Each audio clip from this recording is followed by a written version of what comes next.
All right. Hello, everyone. Welcome back to another episode of Sober Yoga Girl. I am super excited to have Jeff G with me here today on the show. And Jeff is the host of Back to Zero. And if you're part of the Mindful Life Practice community, you've probably met him because he joined us in the past week. I know it's like super late right now. It's 1:30 a.m. Eastern Standard Time for Jeff, but he's here on the show, which is amazing. So welcome, Jeff. Well, I'm such a partier and wild man that, I'm always up this late on a Saturday night. This is good. I gave me a reason to get some stuff done in the office. So plus I'm still a little bit partially in traction from taking your classes all week. My body's going, what the hell are you doing to me? But it's all good. I'm having fun with it. Awesome. We're so happy you joined. Yeah, the classes are great. The instruction is great. My biggest thing is I feel safe in the classes, which is nice because I was really afraid or nervous that I was going to get asked to put foot behind head and then lift, all these other things that are obviously aren't going to work. But no, it was great. The instruction's been fantastic. It's been fun. And I'm at that stage where I'm not doing them right yet, but I'm doing them and I'm seeing that there's so much opportunity for improvement. I'm really excited about it. Very motivated. Oh, awesome. Well, I balanced for like 3 seconds the other day on one foot. Yes. Well, that includes the time falling to the floor, but that was still, it was 3 seconds before impact. So that's a new record. That's amazing. And I know that was something you mentioned. The balance was something that you knew was going to be like a challenge for you. Well, I'm 57, and I know that the two things that are going to get me as I age are going to be flexibility and balance. Mm. Those are the two that I can see with my dad and just what I know about my body. So those are the things versus I've been such not a weightlifter, but I've always been that kind of, everything's been strength my whole life with football and some of the other sports that I did. And it's time to let a lot of that go. And I've got to start working on the flexibility and balance. So that's good. I'm really excited about it, though. It's fun. Yeah. Well, let's get into, I want to know more about you. Like, tell me about your background. So you've mentioned that you played lots of sports, lots of football. I see all your sports memorabilia in the background. So let's start off with you just kind of telling me a bit about you. Well, I grew up in the States, Northern California, and ended up in Cincinnati, Ohio to play, for college here. And met my college sweetheart on my recruiting trip to the city, and 4 years of dating and 31 years of marriage. We agreed we were going to move 2,400 miles back to Sacramento, and we now live 0.2 miles from her parents. So you can guess who won that battle. But so Cincinnati's been home, and I love it. It's great. Midwest. I like the culture out here and the people. It's a good pace for me. Mm-hmm. And we have, I don't know if you've met Lee yet, but Lee is also in Cincinnati or maybe Cleveland. Anyway, she's in our sober yoga community. Yeah. I did meet her. Yeah, she's, I'm just, I think, I don't know, two days ago, I talked with her and doesn't live too far away. And we actually know a couple of the same people, which is crazy. Oh my God, that's so crazy. It's the coolest thing about this community is like, it's so global. And yet there's like all these little pockets of little mini communities around the world, which is that's cool. The other thing, the way you have the community part on the chat set up, very welcoming in the group, and it's immediately feeling a part of the family, which is really nice as well. Yeah, that's awesome. So tell me about your drinking. Like, when did you start drinking and kind of what shaped that? I started the usual, for me it was late high school and strictly for fun, which it was, but I've always been a kid that was shy. I never felt like I fully fit in. And if you ever played softball, the last person picked on the team got stuck in right field. And that's how I kind of felt my life was, that I was right field on the softball team of life. And even in football, being a big guy, I was stuck on the line. And the offensive line is one of those positions where, as much as I loved it, it was still okay, you're not going to touch the ball. You're not going to score the touchdown. You're not going to get the girl, but you're kind of large. And so I'm going to let you just run into another guy on the other team, and you just kind of flop around with him and stay out of our way. And then that way you can be on the team. So I always felt like I never fully was a part of life. I think drinking really helped that. But it was in 1990, I was, I guess, 26, and we had just gotten married. We were pregnant with our first. I was starting my first real job. We just bought a car, and I was home visiting my folks, telling them that I was not going to be moving back home. I was going to stay across the United States from them. And I was driving to see a buddy, and I got floored with a panic attack like I didn't even know what anxiety was.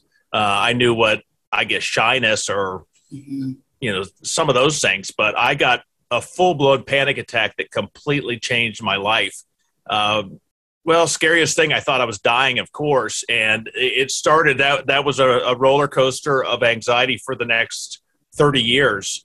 And I found I've done everything known to man, including, prescription medicine, but self-hypnosis, relaxation, exercise, visualization, tapping. I've watched lights go back and forth across bars. The only thing that ever worked to really deal with my anxiety was alcohol.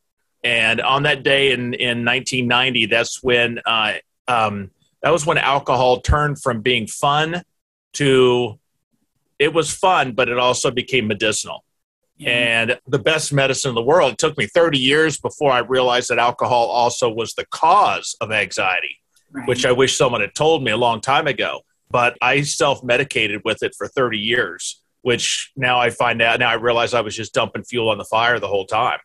But it was, it took, my panic attack and anxiety took 10 years of my life, a solid 10 years where I wasn't housebound, but I was as close to that. I was a salesman, and I was afraid to go on sales calls. Kind of hard to land the big one when you're afraid to even go in and talk to a customer.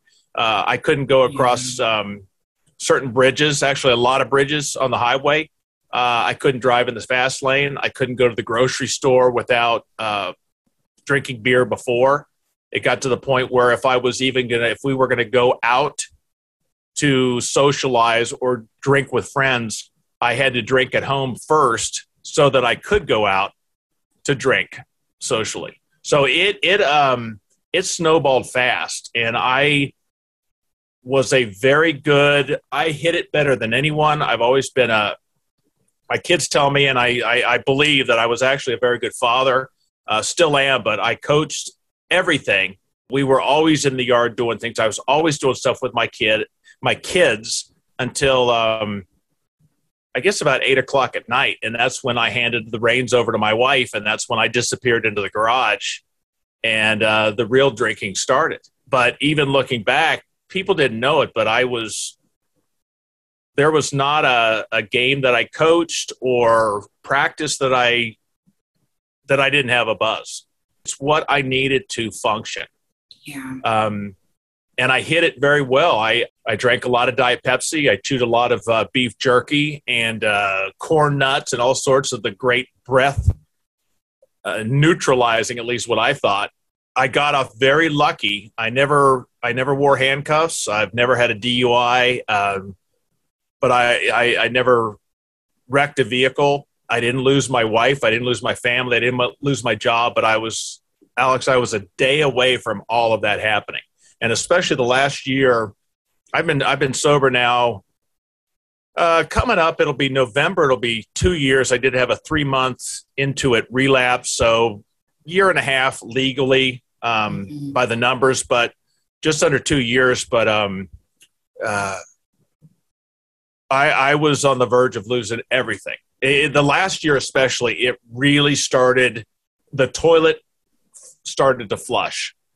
I was going down fast, and I got a couple ultimatums from the family, a couple of rough incidents, and I actually got busted by chewing gum because some people said, how much have you been drinking? I said, I haven't had anything. And they said, well, you're chewing gum, Dad. You never chew gum. So it was a pack of gum actually got me. Wow. But that was, I remember the night that I quit drinking was the night that I ran out of excuses. The fight was I no longer had any fight in me. And I just sat when I was accused this time, and I had no responses. I was done. There was nothing left in the tank to fight back, to defend, to lie. They were gone. It was empty. And I realized it's over. And I think it was the next day, but I checked myself into a 7-day rehab. And locally here in Cincinnati, I actually drove myself in the following morning. My wife asked me, offered to give me a ride. And I said, I'll do it. And I kind of felt that was the first, just driving myself in that morning was the first take account for my own actions step. It was the first time I had to, I've got to do this. No one else. I've relied on everyone else my whole life. I need to do something for myself and take action for myself. So did that, did the 7-day. I am a 12-stepper, but I'm also, and, obviously that's AA. AA was a great structure. It's what I needed, but my program is anything and everything I can get that I can take. And I think what my program, I got a lot of knowledge from the 12 steps, breath, whatever the word is. I can't even think of it. It's because it's in the middle of the night, Alex. I'm not sure if you're aware of that or not. Some people have normal hours, but what made a difference was the connection. It wasn't until I started talking with other people that get it before it all made sense, and I kind of got the momentum. And we hear the term, I like to say, talk to me as someone that's struggling. I say, talk to me. I get it, because my wife tries, but she doesn't get it. She's not an alcoholic. She comes close, but she just doesn't get it. My best friends are not alcoholic. They don't get it. But I can talk to someone that I don't even know that is in recovery or struggling, and there's an immediate bond. And I don't know what that magic is, but there's something talking to someone else that's going through the same thing. It's crazy, but that's when my program took off. I guess I didn't feel like the right fielder in sobriety. I felt like I was welcome on the team. I was a part of the team. I felt like I wasn't alone. I felt like I had people that I never talked about it. I hid everything from everyone. I held it inside. And I think for me, it's like a cancer inside. And that's a horrible word. And maybe I should, but that's what it was. It was eating me up inside. And it wasn't until I talked to people that I actually let it out of my system before I could start healing. And that, the connection is just, that's the number one thing. I needed to get the instruction, but the book, tapes, podcasts, Quit Lit, none of that. That's all great stuff, but it wasn't until I did this with other people and connected with other people that it all took off in the right way. Mm-hmm. So I got about 1.5 years and things are going real well right now. It's I think when I started recovery, I thought it was maybe what I'm hoping yoga is, that I just have to do it for a few weeks and I get my diploma and I'm done. But recovery is not about, it's almost for anyone that gets in shape, physically gets in shape. Well, even like you with yoga, once you got to where you are, you weren't done at that point, because if you stop doing what you're doing, you stop practicing, you stop doing the basics every day, the stretches, whatever it is, you get out of shape very fast. Well, for me, recovery is staying in mental shape, mental strength, and staying, exercising. Just like you work out your body. If you're a runner, you have to run every day to stay in shape. I have to, whatever my program is, I have to work it on a regular basis or I'm going to fall out of shape. I got to stay in that sobriety shape.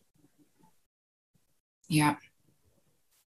Wow. What an inspiring story, and congratulations on your 1.5 years. That's amazing. Yeah, it is. And I've never, I'm saying all the corny things that I swore I would never say. You know, people are like, I noticed the trees and the lights and the smells and da, da, da, da, da. And I thought, okay, you're a goofball and I'm using nice terms. That's not me. And I was walking with my wife the other day. I said, that house is gorgeous. When did they just paint that? She said, Jeff, it's been that way for 30 years. And I think I just started noticing that kind of stuff. It is fun. It's relaxing and fun to be able to enjoy a moment, because I never enjoyed the now, because I was always either hating myself for what happened before, or I was completely focused on the fear I had for tomorrow, or I was focused on where my next drink was going to come. I couldn't relax and enjoy the moment, because it was always about where's my next beers coming from? How am I going to get them? How am I going to hide them? Am I going to have enough? How am I going to get rid of them in the morning? All those things. How am I going to work? Right. How am I going to lie? It was to be lifted from all of that is such an unbelievable freedom. So now I'm saying all those corny, one-liners that all the people that I laughed at in recovery has said, and now I'm the one saying, keep coming back. But no, it is. It's really, what I love about I'm getting out of sobriety is every day, and this is the connection part of it. The book or a book or whatever your instructions, whatever your program is, rereading that will probably get monotonous and mundane and stagnant, but talking with other recovering alcoholics or other people that are struggling that's fresh every day. Mm-hmm. And that's where I'm really excited, because I think if it was just a matter of every day reading, for AA, the big book, or reading a recovery lit program or whatever the other programs are, or whatever the mundaneness, I'd get burnt out. I'd say, I've had enough. I need something more exciting. But there's always someone new to meet, someone to talk to, someone new to listen to. It's a fun journey right now. And the other thing I think for me is amazing is that I've learned, or I've been given the gift to dream again. I had definitely lost, for me, my dream for the day was to pass out at night without having lost my job, without my wife knowing that I was tanked, without getting in trouble, without whatever. And with having had enough beer. If I could accomplish those things, that was a win for the day. Nothing above that I gave up on all the dreams. And now I look forward to tomorrow of what I can do, what I can accomplish, where can I go? What can I see? It's definitely for me, the ability to dream again. I had forgotten all about that. Yeah. At least, or believing I actually had a chance. I might have had dreams, but I knew they were unattainable because of, you can't do what I was doing and never achieve those. But now I actually have hope that I just might, like one of those positions that you did the other day that caused me to almost hemorrhage my basement floor. Let's talk about your dreams. And so what inspired you to start Back to Zero, and what is your kind of passion behind that? The Back to Zero, Bac is spelled BAC, and that came from a gal from one of the groups I was in, and it's for blood alcohol content. Right. And it was, I actually kind of thought of it about, blowing into a breathalyzer, getting our blood alcohol content back to zero but then it kind of, zero became not only a blood alcohol content goal for me, but also just a place to start again, where I get to begin again. So we added the getting into it. So it's back to zero. But getting back to zero. Getting back to zero was added.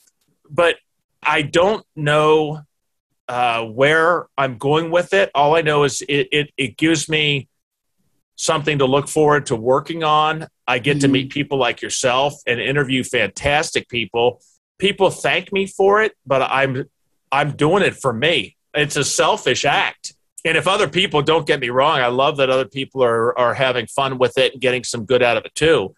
But this is, I'm doing this primarily for me, but this is where part of my problem with drinking was boredom, idle time. When the only thing I had to listen to was my own voice in my own head. And listening to Jeff is not a great idea for someone that wants to be in sober, because Jeff has, for 30 some years, has proven that he's got some real lousy ideas on how to live a sober life. And that's why I ended up at the the Quick and Cold down the street every day buying beer. But so if I can get out of my own head, then I have a great chance of staying sober tonight. And that's, and part of that is talking to people like yourself. Right now I'm not worried about it, but if I was just looking at my life when I was sitting by myself, there was a good chance I'd be drinking. Right now, while I am sitting on your podcast, talking to you, there's a real good chance I won't drink during this time. Yeah. So I kind of look at, it's not just this moment, but my whole life is I want to find things to do. When I'm doing your yoga classes, I'm occupied. My mind is on something other than, gosh, I'm bored, whatever. I need to drink beer. It gives me something to distract my head and get out of my head. And just like, with the Getting Back to Zero, we do a lot of interviews, and I'm starting to write and do some things with that, and just having a lot of fun with it. It gives me a purpose, also something to look forward to. Who I'm going to be interviewing next tonight, or shall I say, the wee hours of the morning. For you, there was anticipation tonight. I was looking forward to, hey, tonight I get to talk with Alex. Yeah. That I was looking forward to doing something other than, gosh, I'm sitting here bored by myself. Why don't I drink beer? So just this act right here, is keeping me sober. Yeah. So those are my goals, is to just, and I know I've seen your face, and when you see someone succeed on the yoga mat, or you see me stand on the yoga mat facing the right direction, you get a look of contentment. I can see that you're happy because you're providing a gift that other people, and you're seeing other people succeed. And you're seeing a guy like me start to make sense of all this and see progress. It is a big boost. And I kind of get the same thing with recovery. When I talk to someone that is also struggling, and working together and helping each other stay sober, and seeing someone, if I get someone that says, hey, thanks for talking to me last night, you got me through a rough evening, my motivation tank just went through the roof, full go. I'm set with that kind of stuff. It fuels me. I'm very fortunate because I'm doing stuff that is giving me a reward that I did not get from my job. I sell some very boring industrial lifting equipment for cranes and whatnot. And no one has called me in tears and said, I just want to let you know that crane cable you sold me today was the most important thing. And that touched our family in a way that I'll never touch. I'm not touching lives doing that.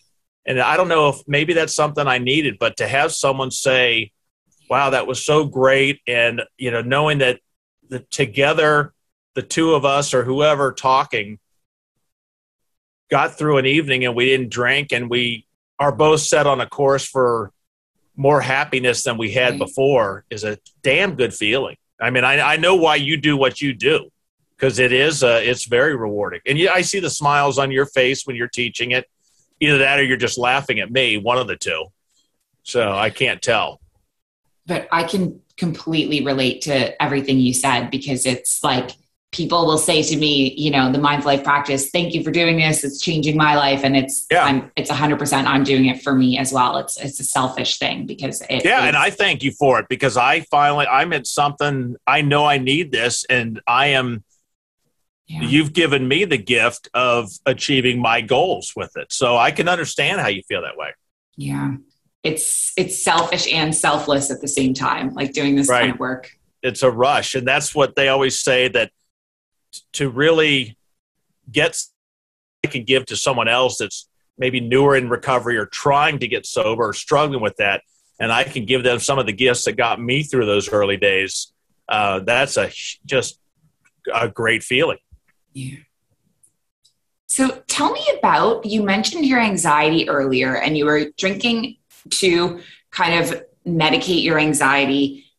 When you quit drinking, what was that like for you? Did you how did you address that anxiety? Did it resolve without drinking? Kind of what was that part of the journey like? I feel guilty for how well it went, but I think for probably 75% of the people I've talked to, they have similar results. But when I went I was on Xanax as well for years. For years, and that was the only thing that it would allow me to function during the day. I wasn't great, but I could at least function with it. And I was a pretty good amount, but I never got a buzz off it. And I'm such an addictive person. If it was pain medicine, Adderall, I'd all over that stuff, but I don't know why I did not. Maybe because I didn't see it as a pleasurable thing, that I thought it was just as a survival tool.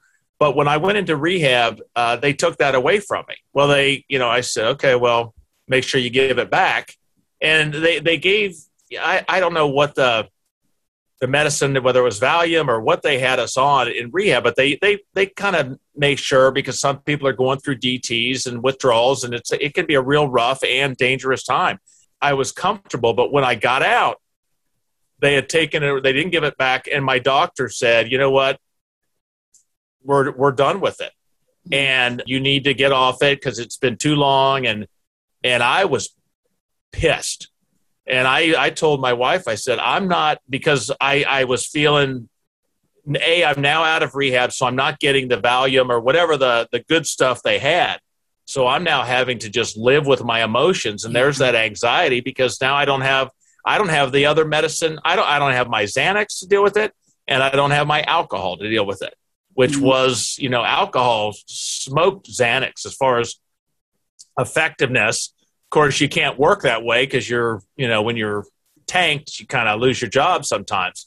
So the Xanax was almost when I was sober, coping mechanism. And then when I could get away with drinking, I just, the alcohol.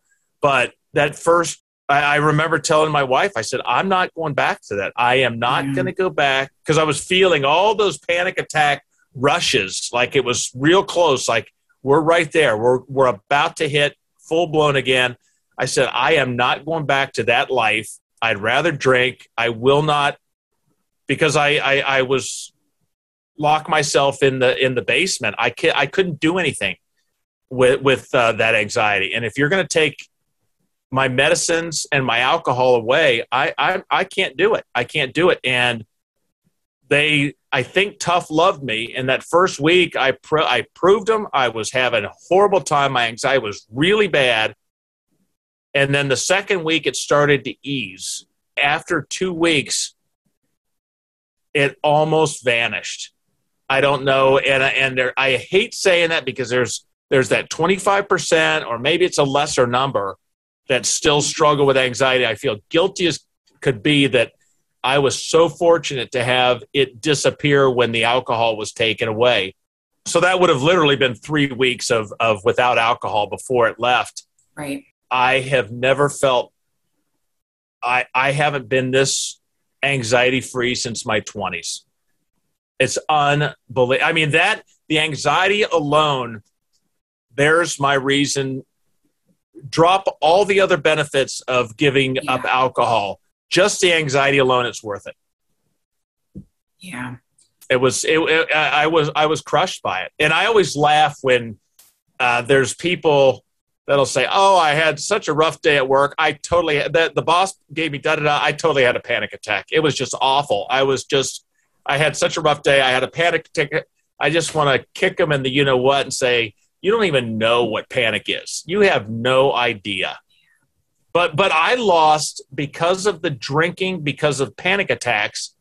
I associated any anxiety with that could be a panic attack. Right. So I drank it. So I drank over normal anxieties that, say you or someone that doesn't have that, there are normal anxieties that are our body working. That's a normal, hey, this is a situation that could be a little tense. Let's raise some anxiety and make sure everyone's aware of it. We're ready.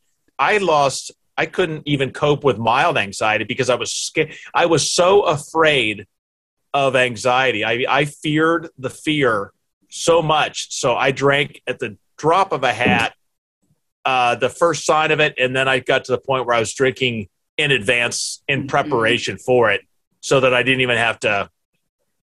I drank before it got there. But then all that does is just make it the next morning when that alcohol leaves your system, that it just comes back, that anxiety just comes back. It's a horrible cycle. Mm-hmm. And I did not know I had no idea. I thought alcohol was a great medicine and it was helping me. And all I was doing was feeding it. Is that your cat Princess behind you there? I'm sorry. You know what? I'm not in my apartment right now. I'm in my friend's apartment in Dubai. And so this is his cat, Migo. Well, Migo looks like he's going to use that pot. People that are just listening can't hear, but there's a big planter behind Alex, and Migo's eyeing it like there's going to be some digging in a second. So I just want you to be aware. Yeah, I know that my friend who lives here, Gabe, he has this spray that he's been spraying on his plants because Migo likes to eat them. And I didn't even know that you could get a spray like that. So I just don't really have any plants in my house because Princess likes to eat them. But okay. Migo looks like he's wandered off. Yeah, no problem. I was going to say that I also can really relate to what you're describing. So I struggled with mood disorder all my life. And the interesting thing is that the onset and when it got really bad was at the same time as when I started drinking. And I really feel that there is not enough education and awareness and understanding globally of how our mental health comes hand in hand with the alcohol we're consuming. And for me as a young person, it just kind of was like, oh, the onset is when I was a teenager, right? And for a lot of people, the onset of these mental health challenges are when they're a teenager, but that's also the time that we start drinking. And it's not recognized. It was like alcohol, in theory, was helping me manage the extreme mental states that I was going through, but it was actually making it way worse. And that was the driving factor of why I quit drinking. And for me, it was similar. It was, there was a two-week period where it got worse, way, way, way worse. And then it was just my brain needing to recalibrate. And then it hit the point after 2 weeks where it's just been so much better. And I do have I still take my mood stabilizers, but they definitely were not working when I was drinking. I still take a Zoloft. I don't know if I need it. I'm down to a minimal level, but I don't have any negatives from it or side effects. So why not? Right. Exactly. But you said that the doctor didn't address it.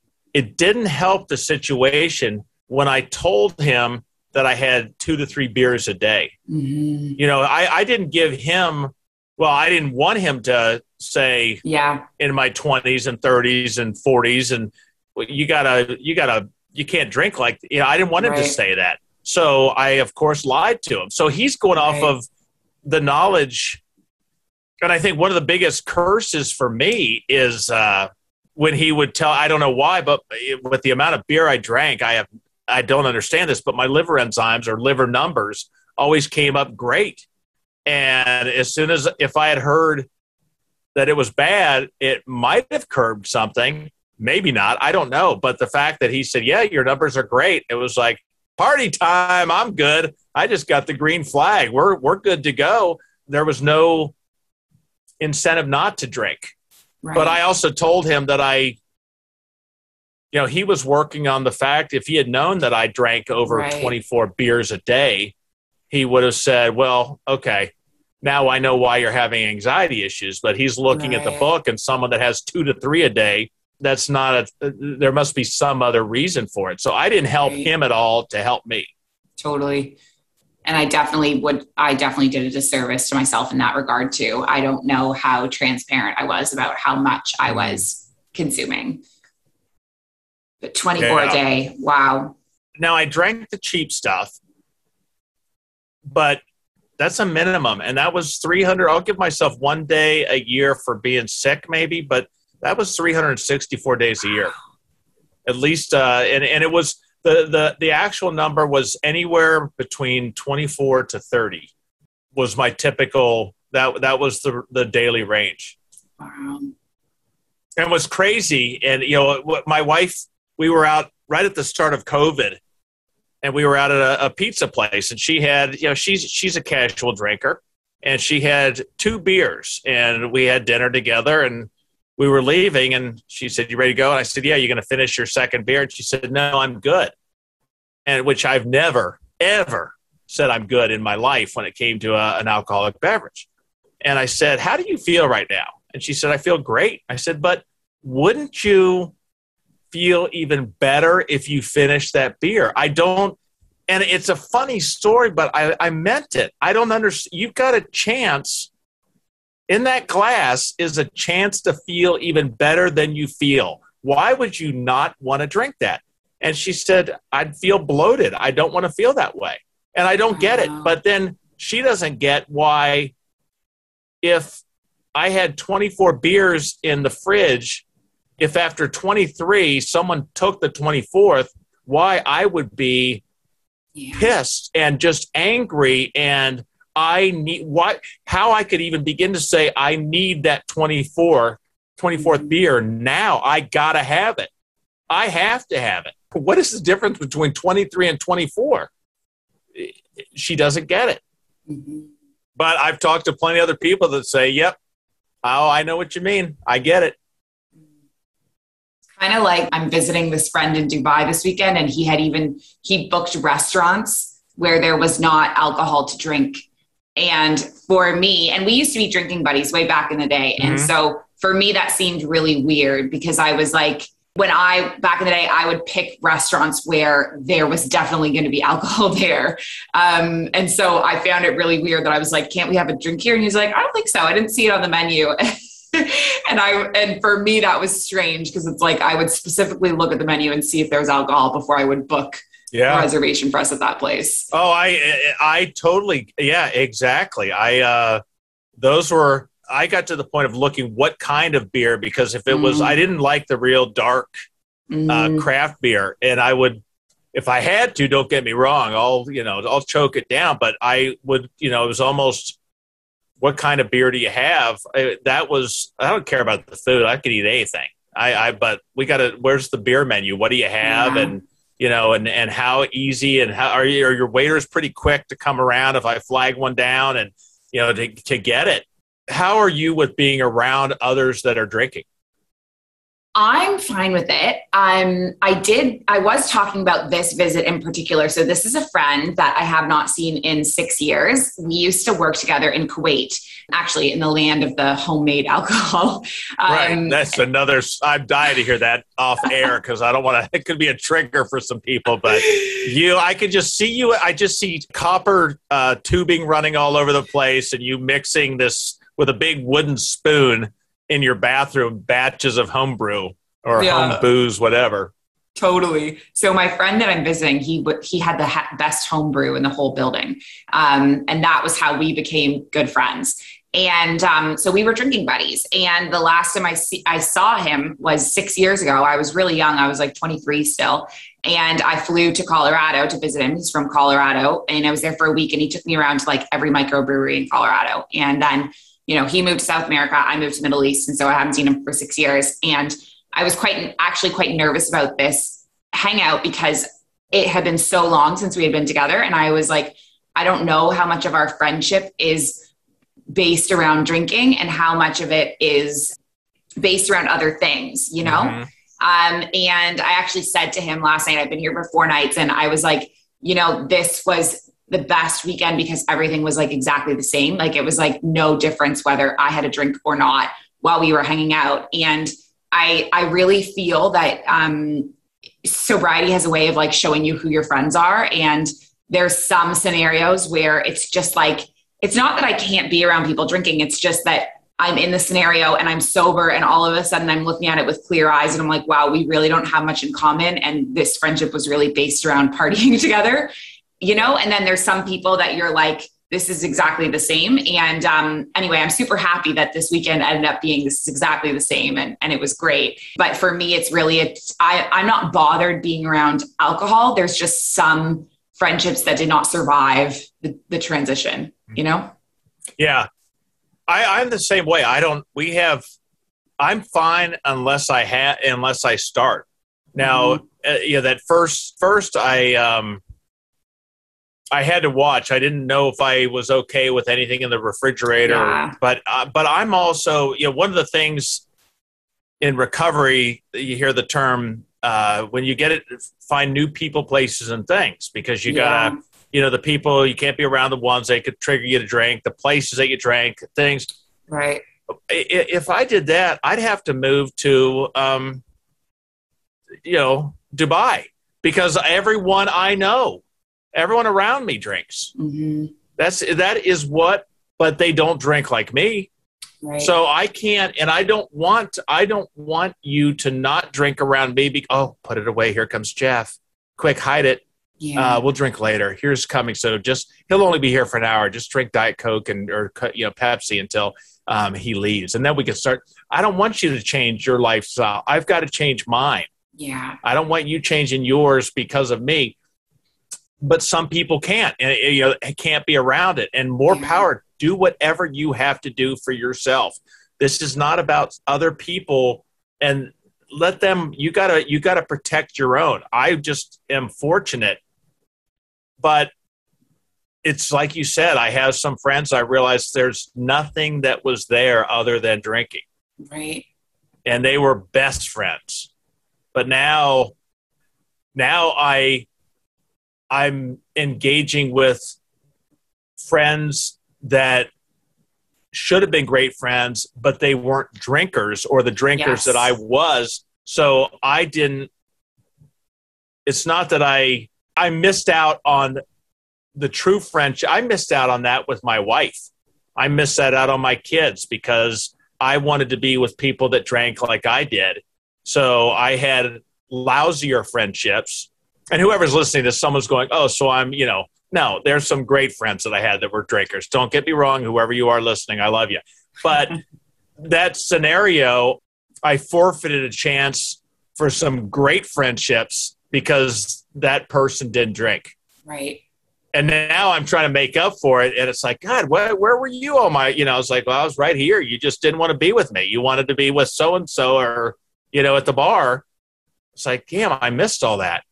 Yeah, I can totally relate to that. Totally. In that I would prioritize friends that would match me in my drinking. And there's people that I don't think I gave the time of day to that I now give more time to in my sobriety. The things that I look back that bother me about my drinking, my parents, they lived across the United States, and during college when I was, during my time playing football, they loved that. And I, an only son, I have an older sister, but their son that was, they flew out for all of my games. And, now as a father of 4, I know how the pride of your child, and they live for that and wanting to be with their son and enjoy the moment. And they would come out, and after the game, we would get together for dinner. And I entered that meal going, okay, let's get the menus fast. We got to get ordered. We'll, as fast as we can. Do you want dessert? No. Well, we're good on dessert. And I wanted to just spend the minimal amount of time so I could get, and then go out with my buddies and start drinking. Right. So I screwed my parents, who that was their life. their thing was to be with their son. And I had him on a clock because I wanted to be with a bunch of, people just drinking beer like a fish after games or whatever. And now, mom died about 5 years ago, and I sit here, I just go, I just would love to be able to talk to her again. Yeah. And I missed out on that. So even though I wasn't drunk or drinking when I was with them at those times, I was still a classic jerk. Alcohol still ruled my life, even though I hadn't started drinking. I mean, I was sober at that moment. It wasn't that, you turn into a real jerk when he drinks, but before, when he's not drinking, he's fine. No, it's not that. It still controlled me, even though it wasn't in my system, because that's all I was focused on, was getting to it. So I completely blew off what could have been great time with people that cared about me, not that just wanted me there so to make them feel better about their own drinking, which is how a lot of us got together. Right. I hung with guys that I chose. My buddies in college were the guys that could drink like I did, because I didn't want to hang around with guys that didn't drink very much, because then I'd look like a complete lush. I wanted to be around people that drank like I did. Right. It's like attracts like, and safety in numbers, Mm-hmm. Oh, we all drank that amount. Oh, everyone does. We all, it's a group. It's not just me. Totally. It feels so good to be free from that, to be choosing friends versus choosing friends based on who you want to be friends with, and not based on your drinking patterns that you share in common. Yeah. Things that I didn't think were possible. I always thought going out, I could go out sober and have a good time with an asterisk. We had a great time, asterisk, but I wasn't drinking. Well, it was a great time, but I wasn't drinking. Right. There's always that asterisk of, but I wasn't drinking. And I this past year had a few things, and tonight was a perfect example. We went out with my wife and I, and my daughter and her fiance went out to this golf place, and there was two, I don't know, Top Golf, if you heard of these things, and it's a great time, but it was packed.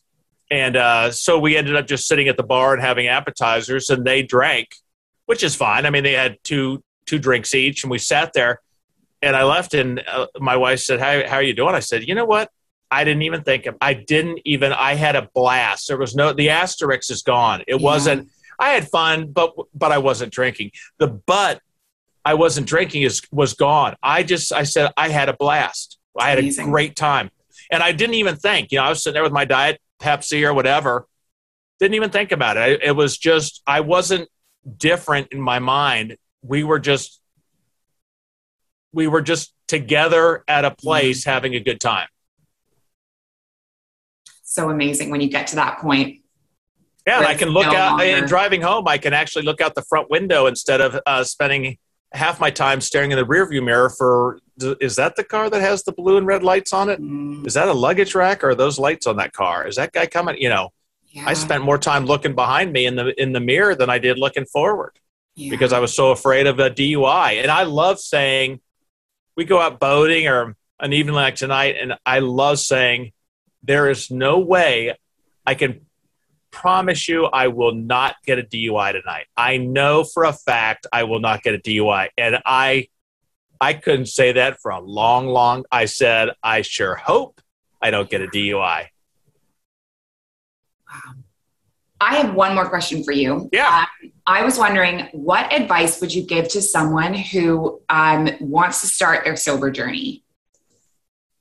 Oh, there's so many things, but being very clear on why you're doing this, because it's very easy to forget. There's something called euphoric recall. And when I'm sitting in front of, on a Friday at 5:00 in front of that liquor store, whatever, all that pops into it's so frustrating because the only thing that pops into my head is how good it would be to drink, how good I would feel, all the positives. It's hard for me to remember all the crap, the negatives, the remorse, the regrets, the shame, the embarrassment. All those things are a lot tougher to remember. My brain just throws up the the good stuff about it.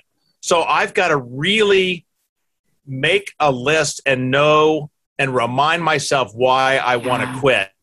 And then the other thing is just what you and I are doing, talking to someone else in recovery, someone else that gets it, that you can just and be honest and open, because there's nothing that you're feeling that someone else in this game is not feeling the exact same thing. And I don't know where the magic is, but to be able to just say to someone, man, I am struggling tonight. I could go for whatever. And just to hear someone say, yeah, oh, been there. But you know what? Yeah, what's going to happen if you do? Oh, God, she'll kill me. But I would just, and by talking, it gets that energy, that tension, that craving, that, I got to drink. Talking releases that. And it gives me I have a much better chance of saying no when I'm talking with other people and letting that out. So communication is the number one advice I have. Critical. And it doesn't have to be a best friend. You can find them anywhere. You can call me. My number's on my website. I'll get you back, and talking to you is going to keep me sober. Yeah, it's so true. And I think you said something earlier about, well, just the value of connection, right? I tried to do it alone. I made it like a week. Yeah. Because there is just there's nothing else like it, like being able to walk on the path with someone else as opposed to alone, just changes everything. My track record of doing this by myself is really lousy. Mm-hmm. It wasn't until I turned the I into a we that I started having this success. Yeah.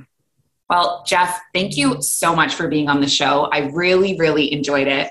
This is the second time that I got to speak to Jeff. The last time was a couple weeks ago when I was a guest on Getting Back to Zero, which I loved.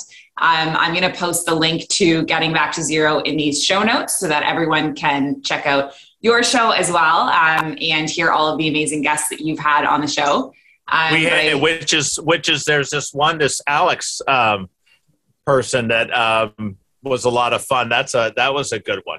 She didn't give us her home brew recipe for bathtub booze, but that's probably a good thing. Probably a good thing. Yeah. Yeah. Oh, you know what, Alex? You were one of those where I was like, okay, let's cut the mic, because I could tell there's some stories, and the only reason I can laugh about those stories that I had, and I would love hearing the stories you have. The only reason is because I know that those stories are too hard to listen to when I was still drinking. Mm-hmm. But now that I've recovered, they can be something that I can smile about, but they also are important for me to hear, because even though we can laugh at ourselves, it's a reminder of what I was, why I don't, and why I never, ever, ever want to go back there. Absolutely. I 100% agree. And now I just got to figure out how to get into that, or get in and then get out of the Lotus. I almost had to call the jaws of life to get out of one of the positions you had me in the other day. Well, I'll see you in the morning for yoga, right? Are you coming to Sunday morning yoga? I've signed up I'm not even sure what time, what is what, but yeah, I think, and I don't know, it's great. I looked, and for some reason, I think it has me up for 3 tomorrow, which is not going to happen, but I have to look and see, because I got a couple of booking things. So either I hit something wrong, which is possible, but no, I'm definitely, and I love that you have the archive one as well, because the live ones are great, and I don't cheat when they're live. Yeah. I feel, even though I can turn the camera and hide it or whatever, I don't cheat when they're live. And I think on the recorded ones, I could cheat. I'm not right now, but it's so nice to be able to access those and pick the one that I want, and the one that I liked, the instructor I liked, and grab those at any time. That's one thing that's really nice about it. Well, I'm so glad you joined the community. And we're just so grateful to have you as part of the community. And I really appreciate you coming and taking the time to being on the show. It was really a lot of fun. Oh, I'm thrilled. I'm just, I'm so glad you were, this is all, it's a we thing. And that community is how it's done. And it helps, but it makes it a whole lot, a lot more fun. Yeah, totally. All right. Well, I'll let you get going now. It's probably 2:30 in the morning. Yeah. Might Have as a well. great sleep. Get a little nap and then get up and Dad, why are you falling asleep today? Because of Alex. No, that's okay. I'm thrilled. Take care, Take Jeff. care. I'll see you soon. See ya. Bye.